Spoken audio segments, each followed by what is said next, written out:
Alan Wayne Janeca was 31 when he was arrested for killing a couple and their 14-month-old baby via gunshot to the head. He was 54 when he was given his last meal, of a chicken steak with chips and gravy, rolls with butter, a blue cheese dressing, 2 sodas, salad, and lemon iced tea. Then he was executed via lethal injection on the 24th of July in 2003.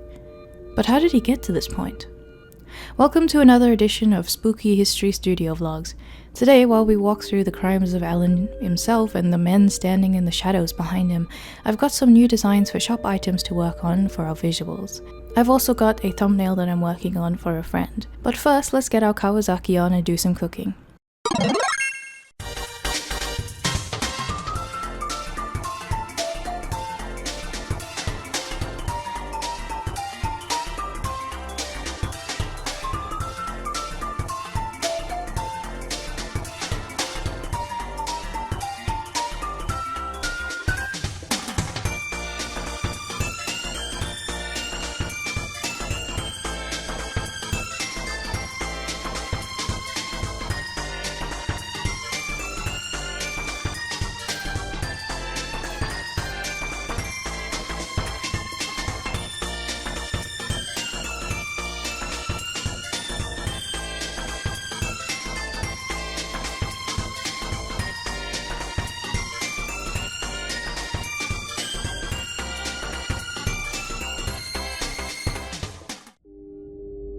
Alan Wayne Janeca was born on November 3rd, 1949, growing up as a choir boy and football player in school. A lot of records covering his crimes bring this up, as it's a picture of a popular yet innocent teen that you could never imagine falling into crime.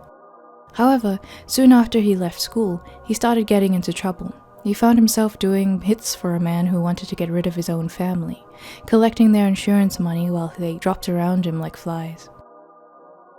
We'll get to him. On July 6, 1979, a neighbor grew concerned about the welfare of the family living next door, named the Wainstraths. Diane and John were in their 30s and had a 14-month-old baby named Kevin. What the neighbor discovered upon investigating, however, was the worst scenario imaginable. All 3 of them were dead from gunshot wounds to the head, including the baby, who was lying in a bloody pool surrounded by his stuffed toys in his crib. Whoever did this was surely evil beyond measure. However, police first set eyes on the mother herself, Diane, for some sort of crime of passion. A nervous breakdown and stressed housewife snapping and killing her child and husband before turning the gun on herself.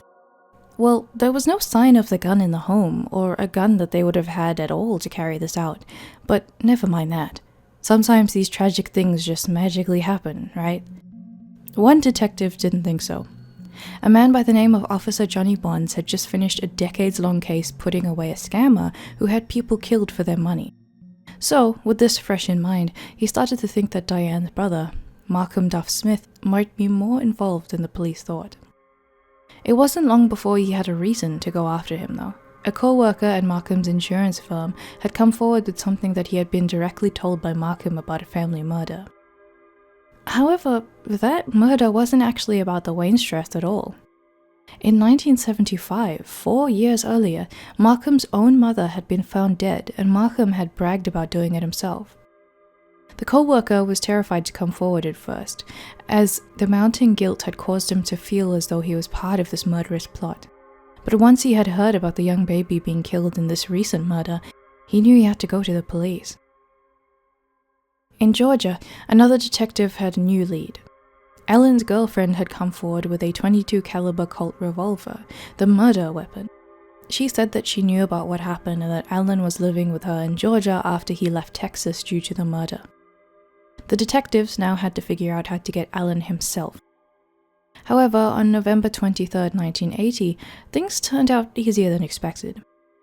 Alan was arrested for another homicide and the attempted arson of a house belonging to a man named Walter Waldhauser. They already had him in jail now, and they had the murder weapon with the information that his girlfriend had given them. And with all of this, over the course of 3 hours, Alan began to confess. In early 1979, Alan was approached by a man named McDonald, who he had worked with before on some other crimes, including the one in 1975. Turns out, McDonald had another one for him for the same people, promising yet another payout for the successful killing, sourced from the wealth of an insurance money payout that would come from it. Alan was interested in the money, but he later went on to say that he was also terrified that the people involved were actually working with the mafia, and that they would kill him if he said no. So, he said he was forced to go along with it, and got in contact with some familiar faces. A man by the name of Walt, and the man who had asked him for help, Markham Duff Smith. Markham was once again asking for the murder of a family member, just like he had in 1975, and like in 1975, Alan was going to be the one who had disposed of the corpse at the end. So, Walt and Alan drove a rental car with stolen plates and parked at the residence, acting like architects who wanted to go inside the Wainstrath home. Unfortunately, it worked, and Walt was able to mace Diane in the face while Alan took out his gun and started shooting. When only the child was left, 14-month-old Kevin, Alan told Walt to wait a minute while he, quote, took care of the little one himself. It was done. A few days afterwards, Alan was drinking with some friends when the story slipped out of him. According to his friend's testimony, Alan wept for hours afterwards. However, he knew what he was doing. He already had 2 burglaries behind him at this point, as well as the previous Markham murder, so perhaps it was the body of a child that truly made him realize what he had done. Alan was quickly sentenced to death, and Markham was too. Quickly executed, in fact, in 1993. However, Alan would have a retrial just after Markham had been executed, because he failed to mention the name during his case that the lawyers could have used to take a different approach to the trial. Walt's name. The man who sought him out through his contract for both murders.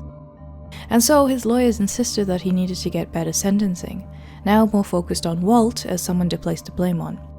However, he was again sentenced to death and kept in prison, with the only difference being that Walt was also named in the trial, even though Walt was already in jail, so nothing had really changed.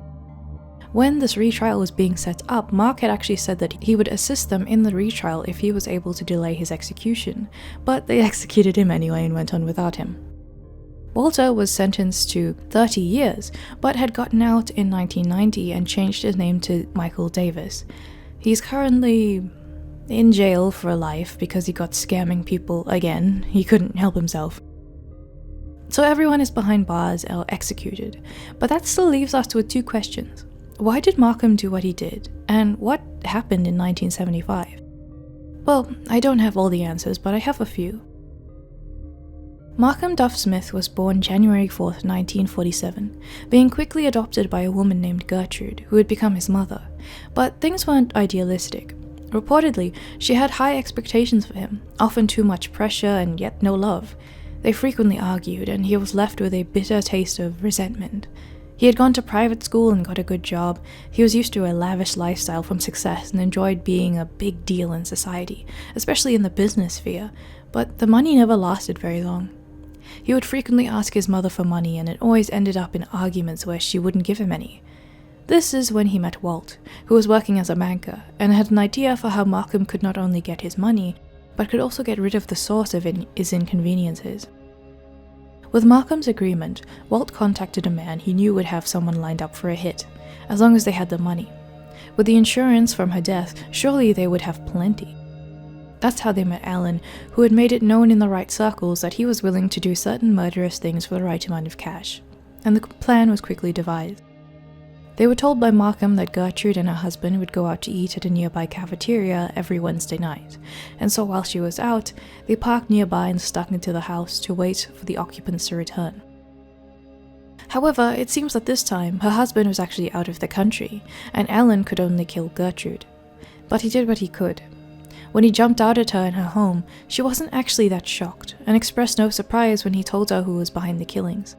She seemed to kind of accept her death as he strangled her with nylon stockings and stole her license as proof of the hit.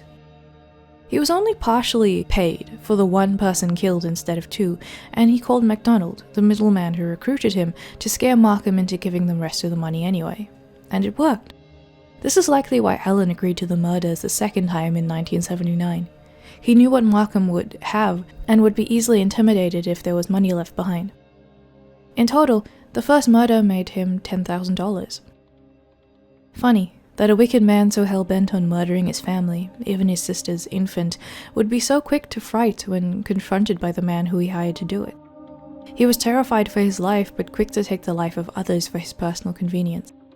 And in the end, it not only made his own time to die away sooner than he thought, but he also never really got that lavish lifestyle. Not that Alan was innocent either, nor was Walt really, who was foolish, and so foolish in fact, that he couldn't stay out of jail after worming his way out. But that's what you get.